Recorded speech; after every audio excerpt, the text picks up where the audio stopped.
ពីវ៉ាន់ខ្មែរដើរច្រើនណាស់ឥឡូវកុំព្យាយាមយកអីវ៉ាន់គេមកដាក់ច្រើនពេកប្រយ័ត្នខាតដល់ដឹងខ្លួនចាជម្រាបសួរបងប្អូនអរគ្នាស្វាគមន៍មកកាន់វីដេអូនេះសាជាថ្មីអីវ៉ាន់ខ្មែរឥឡូវគឺមានច្រើនមុខមែនតើបងប្អូននេះចរាចរបានទាំងអ្នកនិយាយទៅតែម្ដងពួកខ្ញុំនេះពួកខ្ញុំនៅសិតតែព្រំដែនហ្នឹងបងប្អូនចឹង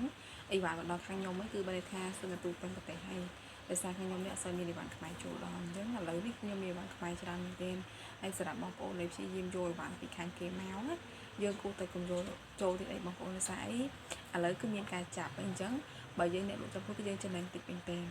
មួយយួរយើងចំណេញបាន1000 2000ដល់ពេលគេចាប់ទៅគឺយើងខាតបង់ច្រើនមែនទែនអញ្ចឹងកុំព្យាយាមយកអីវ៉ាន់គេចូលអីវ៉ាន់ប្រទេសផ្សេងមិនថាប្រទេសទី2ទី3ទេបើសិនជាតម្រូវការយើងលក់បានខ្លាំងគឺយើងអាចដាក់មកល្មមបានហើយមិនដាក់ច្រើនពេកទេហើយបើថាយើងលក់បានមួយកសោមួយទៅសឹងថាផ្ដាច់ចោលមកចាខ្ញុំក៏អញ្ចឹងដែរគឺខ្ញុំផ្ដាច់ចោលហ្មងខ្ញុំយកតែអីវ៉ាន់ខ្មែរចូលទេសម័យវ៉ាន់ដែលចូលច្រើននេះគឺអីវ៉ាន់ខ្មែរស្រាប់អីវ៉ាន់ផ្ទះទី1ទី2គឺខ្ញុំអត់សូវយកចូលលេអីវ៉ាន់ថៃអីវ៉ាន់វៀតណាមអីហ្នឹងគឺបើដូចជា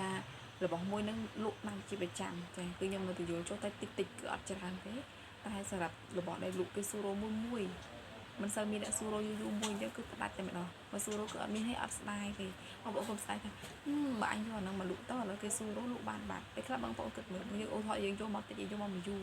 មួយខែមានអ្នកស៊ូរ៉ូតែមួយហើយនៅ5ទៀតអញ្ចឹងទៅលក់បានតែមួយនៅ5ទៀតអញ្ចឹង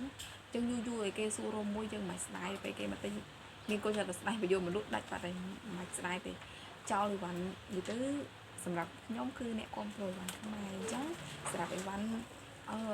ប្រទេសផ្សេងគឺខ្ញុំអត់សូវយកមកលក់បានទេសប្តាហ៍នេះគឺអីវ៉ាន់ខ្មែរច្រើនអញ្ចឹងខ្ញុំលើកទឹកចិត្តឲ្យបងប្អូនអ្នកលក់ទាំងអស់គ្នាគឺយកអីវ៉ាន់ខ្មែរមកលក់ឲ្យច្រើនចាអរគុណ